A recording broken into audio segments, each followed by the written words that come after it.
Polícia apresenta o principal suspeito da morte de duas mulheres no bairro do Inocope. Torneio de handebol reuniu seleções de Camaçari, Candeias e Salvador no final de semana. Construção de praça provoca polêmica e debate fica acirrado na Câmara de Vereadores de Camaçari. Trabalhadores demitidos da TVC fazem manifestação contra calote praticado pela emissora. Aqui no estúdio nós vamos conversar hoje com a doutora Janaína Miranda, delegada da Mulher de Camaçari, que vai falar sobre o trabalho dela à frente da DEAN. E se você quiser fazer contato com a TV10, enviar críticas, sugestões ou fazer perguntas para nossos entrevistados, ligue para o Telefax 3627-5497 ou mande a sua mensagem para o e-mail jornalismotv10@yahoo.com.br. O Jornal da TV10 está no ar.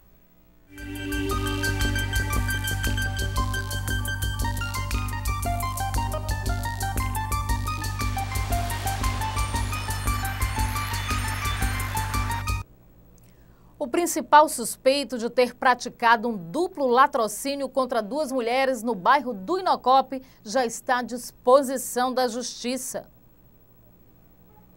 Reinaldo Rodrigues Melo, de 25 anos, está preso na DEAN, Delegacia da Mulher de Camaçari, e é apontado como autor de latrocínio, roubo seguido de morte, a duas mulheres no bairro do Inocope. Você cometeu esse crime contra essas duas vítimas? Eu não sei explicar bem, porque quando eu acordei, ela estava morta já. Eu não lembro bem, não.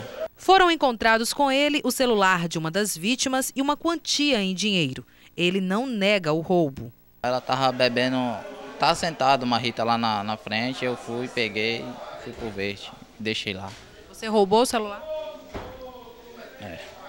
O crime aconteceu na última sexta-feira e as vítimas, Rita de Cássia, de 33 anos, e Manuela França da Silva, de 21, foram encontradas mortas dentro de casa, na rua Itacimirim, no bairro do Inocope. As polícias civil e militar logo chegaram ao local para as averiguações. Nós tomamos conhecimento do fato, deslocamos até o local. Nós observamos que o fato foi cometido por uma pessoa aparentemente conhecida. A delegada titular que comanda as investigações falou sobre o futuro do caso. A gente tem 10 dias para concluir o inquérito policial e tem algumas outras provas técnicas que vai demorar mais que esse período. E a gente vai aguardar que o DPT encaminhe, certo? Porque no dia da perícia no local de crime foi coletado algum material que depende de comparação agora. Vamos saber agora a previsão do tempo em Camaçari. O dia amanheceu claro e a manhã desta terça-feira foi marcada pelo sol forte, pelo calor. E no decorrer do período houve uma mudança brusca com muita nebulosidade e ocorrência de pancadas de chuvas até este momento. A temperatura em toda a região deve ficar estabilizada e há previsão que durante a tarde o tempo permaneça estável, com possibilidade de mais pancadas de chuvas esparsas e que ocorra ligeira queda de temperatura à noite. A máxima hoje fica em torno dos 32 graus e a mínima em torno dos 24 graus. Uma polêmica com relação à criação de uma praça no Parque Satélite causou divergência e discussão na última sessão realizada na Câmara de Vereadores. Uma grande confusão tirou o sossego da Câmara de Vereadores de Camaçari na última quinta-feira. Tudo por conta de um impasse na construção de uma praça no bairro Parque Satélite. Parte da comunidade local quer a construção da praça. Nós estamos reivindicando uma praça nesse terreno aqui que já foi determinado pela própria prefeitura que seria uma praça para essa área aqui, não é só o satélite, entendeu? Aqui envolve o Alto da Cruz, a Gleba B, até mesmo aqui parte do loteamento, aqui em cima tem um loteamento Alvorada, chamado Alvorada, que faz parte dessa região aqui. E aí nós lutamos há muito tempo por uma praça que já tem projeto na CEINFRA. Segundo eu soube, lá dentro da CEINFRA mesmo tem um projeto para uma praça aqui. E aí nós estamos fazendo um movimento que o pessoal querendo tomar conta de um terreno que já há muito tempo que era vazio aqui, não tinha posse de ninguém. Há 30 anos que esse terreno está aqui vazio, sem dono nenhum, e de repente aparece um pessoal sabendo que tem um projeto para uma praça, vem querer ser dono, montar uma ONG aqui, que o pessoal não quer ONG, quer simplesmente uma praça. Já os representantes do suposto dono do terreno querem a construção de um prédio, onde se instalaria a ONG Interagir e Empregar Camaçari. Eu não podia ser contra, porque eu estou vendo que é uma verdade, sabe? É coisa para beneficiar a população de Camaçari. Se fosse uma coisa errada, eu não ia concordar, uma coisa como cristão, né? Que a gente tem de andar direito, né? Como tudo. Se fosse uma coisa errada, eu não aceitava. Em favor dos moradores que querem a praça, a vereadora pastora Anita esclareceu a confusão e confirma a desapropriação do local. Acontecendo no Parque Satélite um requerimento, onde o povo me procurou e eu entrei com o requerimento na Câmara pedindo uma praça, né? Nós já temos um trabalho grande lá no Parque Satélite e entrei com o requerimento. Mas existe também outras pessoas que querem montar uma ONG. O presidente da ONG, Josemar Pedro dos Santos, desmente a desapropriação e apresenta documentos de posse do terreno. Olha, a área particular, esse embate, no meu entender, no entender dos empresários que compraram a área, e de Cosme Eliseu, que é o proprietário oficial que está na escritura, não entende por que esse embate. Quando a área particular, não cabe esse embate perguntar à população se é público, se é praça ou é fundação. Isso seria se fosse uma área pública, mas a área é particular. Por isso que eles usam, agora eu entendo porque eles usam esse argumento, dizendo que a escritura é falsificada, para confundir a cabeça da população, mentir, enganar para a comunidade, dizendo que a área é pública. A área é particular, escriturada, registrada em cartório, e temos o alvará de construção do muro, e para se liberar um alvará, a CEPLAN, a prefeitura, só libera com escritura pública. E só libera o alvará com o IPTU quitado, que estamos quitados. Não se libera o alvará sem escritura, sem documento e sem IPTU. Então eles entram totalmente em contradição. A TV10 encontrou no local um pequeno manifesto por parte de alguns moradores que querem a construção da praça. A confusão toda é porque eles invadiram a nossa área de lazer e nós reivindicamos uma praça. Por favor, devolva o nosso lazer. Esse lazer somos da gente, do Parque Satélite. Por favor, devolva o nosso lazer. A gente merecemos a nossa praça. Você vai ver a seguir, disputado na Cidade do Saber, torneio de handebol com a participação de 3 equipes. Trabalhadores demitidos da TVC fazem protesto para receber indenizações. E se você quiser fazer contato com a TV10, enviar críticas, sugestões ou fazer perguntas para nossos entrevistados, ligue para o Telefax 3627-5497 ou mande a sua mensagem para o e-mail jornalismotv10@yahoo.com.br. O Jornal da TV10 volta já.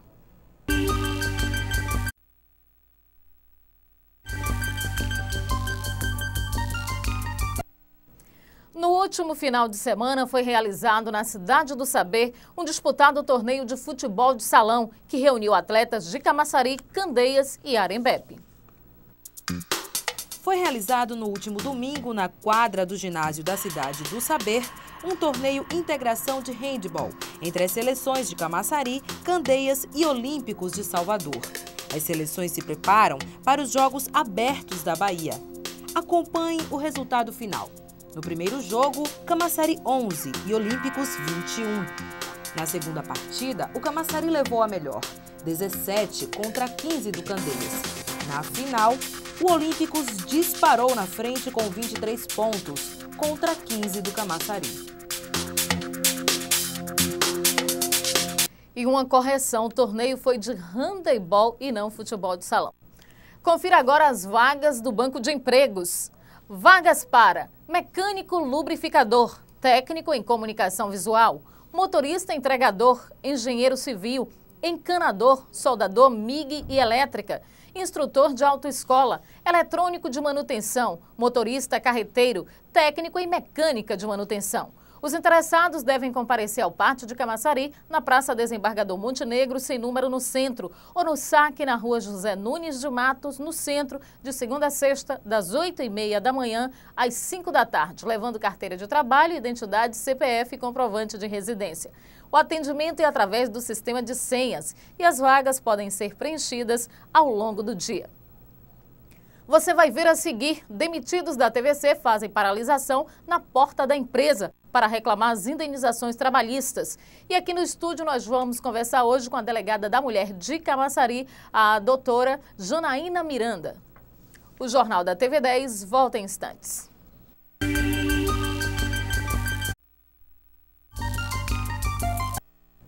Os trabalhadores demitidos da TVC fizeram a manifestação ontem na porta da emissora, reclamando as indenizações devidas desde 2005. O dia começou agitado na TVC, emissora comunitária de rádio e TV em Camaçari. Dirigentes do sindicato e ex-funcionários fizeram uma manifestação em frente à empresa. Ex-trabalhadores da TVC foram demitidos em 2005, mais de 30 trabalhadores, inclusive eu e outro dirigente sindical, Antônio Arcanjo, e estamos sem salário desde 2005. Os demais trabalhadores moveram ações trabalhistas e não receberam as indenizações até hoje. A empresa, que sofre mais de 30 processos na Justiça do Trabalho e cerca de 10 na Justiça Comum, não enviou um representante legal para atender os manifestantes. Nós estamos fazendo aqui uma manifestação para que os donos da empresa apareçam. Hoje a TVC e a Líder FM são empresas controladas por laranjas. O verdadeiro dono da empresa é José Antônio Torres Neto, que não se apresenta, tem medo de botar a cara para que as pessoas saibam quem ele é realmente. E os trabalhadores querem ter essa conversa com esse suposto dono para que negocie um pagamento rápido dessas indenizações. Os funcionários da emissora enfrentaram os participantes do movimento e conseguiram entrar. O apresentador de um dos programas foi quem tomou a frente da situação. Olha, nós entendemos que esse Marco Antônio não é funcionário da TV, porque ele não tem carteira assinada, e ele também não é dono, mas é ele quem aparece quando nós fazemos as manifestações, é ele que chama a polícia para os trabalhadores, e é ele que incita o povo de Camaçari contra esses trabalhadores. Ele não tem coragem de dizer na televisão, na TVC, nem na Líder FM, que tem mais de 30 trabalhadores que tomaram calote da TVC. Ele não tem coragem de dizer que a empresa que ele representa, onde ele apresenta um programa de televisão, é caloteira, não quis pagar aos trabalhadores e aos dirigentes sindicais. Então, ele é a bola da vez, porque nós entendemos que ele está querendo usar a TVC, como outros políticos usaram a TVC no passado, para enganar o povo de Camaçari. E temos a desconfiança de que são os mesmos políticos do passado que hoje querem voltar para tomar conta da TVC e restabelecer seus cargos políticos. E agora conversaremos com a delegada da Mulher de Camaçari, a doutora Janaína Miranda. Tudo bom, doutora? Tudo bom. A senhora já está há mais ou menos 2 meses à frente da DEAN de Camaçari, não é isso? Isso. Muito trabalho? Muito. Muito trabalho. Principalmente essa semana passada, a gente teve digamos, um boom de estupros, de crimes de hediondos, e a gente conseguiu apurar, pedir a prisão preventiva ou temporária de quem a gente não prendeu em flagrante, porque às vezes as vítimas comunicam os fatos já fora do prazo do flagrante, mas por enquanto está dando para levar. Como a senhora falou aí de crimes hediondos, inclusive eu fui fazer a cobertura, né, do duplo homicídio lá no bairro do Inocop, na rua Itacimirim. A gente aproveita para falar sobre isso, inclusive rodamos a matéria hoje aí com a prisão, né, do Reinaldo. E como foi que a polícia chegou até o Reinaldo? Eu, inclusive, tive a oportunidade de conversar com a senhora à tarde e vocês estavam ainda em investigação, né? Com certeza tinham suspeitos, mas a senhora nem podia ali revelar nada para a imprensa, porque faz parte do trabalho da polícia.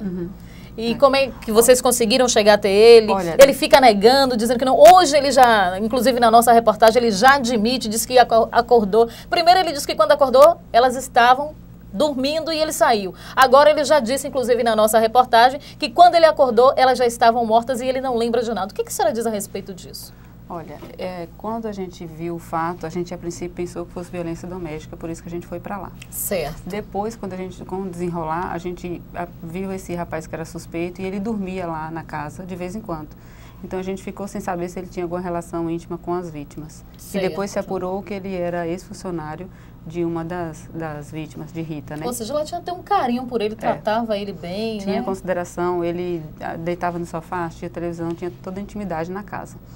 E a gente percebeu que ele estava sumido, algumas pessoas, houve ligação para ele de pessoas mais próximas, ele disse: o que é que você quer, me complicando por uma simples ligação. Essas situações foram conduzindo ele a ser o suspeito principal. E outra que ele estava sumido. Né, a gente ficou o dia todo correndo atrás dele e tal. Quando foi à tarde, vocês conversaram comigo, a gente tinha esse suspeito, mas não podia revelar, porque se a gente revelasse, ele ia fugir da cidade. Né? E quando a gente, a princípio, pensou que era simples homicídio, homicídio qualificado, quando foi umas 6 horas da tarde, depois que a gente ouviu o namorado da vítima, Manuela, e que ouviu uma funcionária de Rita, é que a gente percebeu que tinha sumido o dinheiro de Rita, porque ela tinha fechado o caixa e tinha uma quantia pequena, menos de R$100, e de Manuela, o celular, que foi uma peça fundamental para a gente chegar a ele. A gente encontrou ele, trouxe para a delegacia e pouco depois o pessoal fez novas diligências, a chefe da SI fez novas diligências e encontrou o celular na casa dele. Perante a justiça, qual é a situação dele agora? Ele foi preso em flagrante por latrocínio. Certo. Que é matar para roubar. Ele aguarda julgamento agora? Seria isso, doutora? A gente ainda está concluindo o inquérito, porque o inquérito de réu preso tem 30 dias para concluir. Certo. Ou tem 10 dias para concluir, certo? Então, a gente vai concluir nesse prazo. Depois, a gente ainda está aguardando alguns laudos técnicos da polícia técnica, porque foi feito o levantamento do local e tudo, e falta alguns laudos. E a gente, depois que eles mandarem também, a gente remete para a justiça e a partir daí o promotor vai ver se tem condições de fazer a denúncia e seguir com o processo criminal. Bom, inclusive eu ia perguntar aqui para a doutora Janaína, como é que está a violência contra a mulher em Camaçari. Mas a gente pode ver casos como esse crime hediondo que aconteceu, esse duplo homicídio contra a mulher. A gente tem registros também, inclusive amanhã aqui no Jornal da TV10, você vai ver uma matéria de um pai que vem abusando sexualmente das próprias filhas, ou da filha, no caso. Temos também um caso na cidade de mototaxista que teria abusado sexualmente da vítima. Quer dizer, parece que esses casos, inclusive, de abuso sexual e de estupro têm ficado em evidência aqui no município, né, doutora? Da semana passada para agora, houve isso. O que acontece? O que a gente conseguiu perceber? É uma violência muito difícil de combater, porque ela ocorre, a maioria das vezes, em casa, a violência doméstica. Nos casos de estupro, o caso do pai era em casa, né? Ele tinha... A gente ainda está aguardando algumas provas, mas a gente já conseguiu um laudo médico, pelo menos dizendo que as 3 vítimas menores que afirmam que só tiveram relação sexual com ele por meio dos abusos e que elas... E a mãe não sabia de nada. Já tinham tido relação sexual. E com relação à outra, que foi o mototáxi, já é uma relação que já não é de violência doméstica, né? Mas o que a gente percebe, quando a gente faz uma prisão em flagrante, vem um monte de denúncia naquele mesmo... Com a divulgação da imprensa, vem um monte de denúncia daquele mesmo crime, entendeu? Outros fatos aparecem. Eu acho que as pessoas se encorajam. E é importante que as pessoas possam ir lá, né, para ajudar até a manter preso o acusado. Tá bom, doutora. Nós vamos fazer um rápido intervalo e voltamos a conversar com a doutora Janaína Miranda, delegada da Mulher de Camaçari. O Jornal da TV10 volta em instantes.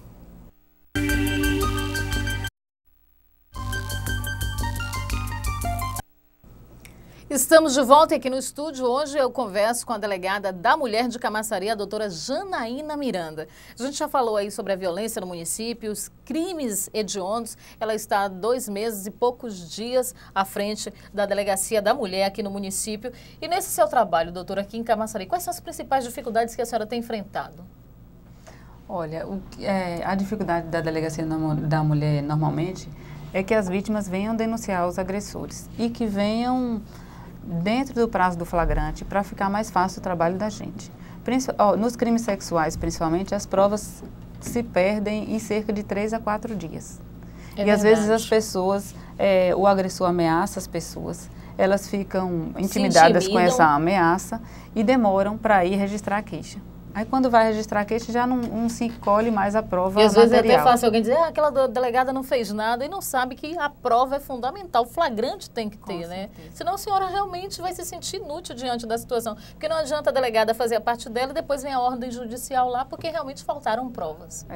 É isso, doutora? Aí tem que ser no prazo legal para poder a gente colher essas provas aí. E a senhora tem projetos aí à frente da DEAN de Camaçari? O que a senhora pretende no futuro? Olha, a gente tem projetos principalmente de divulgação da legislação. Porque o que a gente percebe? Que as pessoas, apesar de tanta divulgação na imprensa, falada e escrita, nas rádios, e a gente vê que ainda tem muita gente que não sabe dos seus direitos. Que não tem noção do que é a Lei Maria da Penha, sabe? Ou que se confunde com alguns mecanismos dessa legislação, os agressores também. A gente quer que mulheres e homens fiquem informados dessa legislação. E eu sempre falo que a luta da gente não é contra homem. Delegacia da Mulher, proteção à mulher, a gente quer os homens do nosso lado, a luta da gente é contra a violência doméstica. A violência contra a mulher. E não contra os homens. A gente quer os homens do lado da gente, coibindo essa violência também. Para as mulheres que nos assistem nesse momento, principalmente aquelas que estão aí no anonimato, são vítimas de algum tipo de violência, qual o principal ponto da Lei Maria da Penha que a senhora pode frisar aí para elas ficarem conscientes, né, até dessa lei, de que forma elas podem agir? Olha, essa lei tem um mecanismo que eu acho essencial. Primeiro, ela aumentou a pena da lesão corporal e agora cabe a prisão em flagrante do agressor. Depois, ela trouxe as medidas protetivas de urgência, que é uma solicitação que a gente faz na delegacia, ouve as testemunhas e encaminha para o juiz determinar que o agressor saia de casa, que ele pague a pensão alimentícia, que ele fique a tantos metros de distância da vítima, por exemplo, a 50 metros. Se ele descumprir isso, ele já vai preso por conta desse descumprimento, ou então ele já vai responder pelo crime de desobediência à ordem judicial. Certo. Então, resolve. E essas medidas, depois que elas são deferidas pelo juiz, só depois, elas resolvem a maioria dos casos que a gente vê, certo? Então, que as mulheres tenham coragem. Primeiro, faça o seguinte, vá na delegacia, saber dos seus direitos, pelo menos. A senhora está lá, inclusive, à disposição para conversar, esclarecer dúvidas, se for necessário. Agora, a gente tem também uma equipe de agentes que eles sabem, porque às vezes, se for para falar só comigo, não dá conta da quantidade. Então, todos os agentes de lá, estão capacitados, eles sabem informar o que tem que fazer. Então, vá para se informar.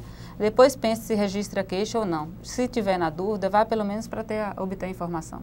Eu gostaria agora que a senhora mandasse um recado direcionado para aquela mulher vítima de violência, mas que devido à ameaça que vem sofrendo, ela não tem a coragem de ir até a DEAN. O que a gente percebe é o seguinte, que quando a mulher se submete às ameaças, as ameaças ficam cada vez mais frequentes e aumenta a violência. Se a ameaça é de agressão, às vezes a ameaça passa para a morte ou então passa para a agressão, porque o crime de violência doméstica, ele ascende, entendeu? A violência só aumenta. E a gente sabe que muitas têm medo, né? Se ela se submete a uma agressão verbal, ela passa a ter uma agressão física. E com a ameaça é isso. Além dessa situação, às vezes a ameaça faz o tempo acabar com as provas do crime. E quando ela resolve delatar, já não se tem mais as provas, já não adianta muita coisa. Doutora, o que acontece quando o crime, como é que a DEAN age quando o crime é cometido pela mulher? Nós tivemos há algum tempo aí um crime aqui, inclusive foi no bairro 2 de Julho, onde comenta-se inclusive que a mulher agiu em legítima defesa, né, e ela acabou tirando a vida do agressor. Nesse tipo de caso, o que acontece? Olha, a DEAN é a Delegacia Especial de Proteção, de Apoio à Mulher. Certo. A DEAN não apura crimes contra a mulher. Ela apura crimes onde a mulher é vítima. Se foi uma mulher que foi autora de crime, ele vai ser apurado pela 18ª Delegacia, pela de Abrantes ou Monte Gordo, dependendo da área que ocorreu o crime. Ok. E no caso da violência aqui, o maior índice tem sido com relação ao abuso mesmo? Abuso sexual? Olha, é porque a gente também, por determinação até da diretora anterior do Departamento de Crimes contra a Vida, do qual a DEAN faz parte, a gente estava atendendo, além da questão da mulher em situação de violência doméstica, estava atendendo menores e por conta disso a gente está atendendo os casos de abuso sexual. Obrigada, doutora, por sua presença aqui hoje. Voltaremos a conversar numa nova oportunidade. Obrigada também. O Jornal da TV10 termina aqui. Fique agora com o Jornal da Rede NGT.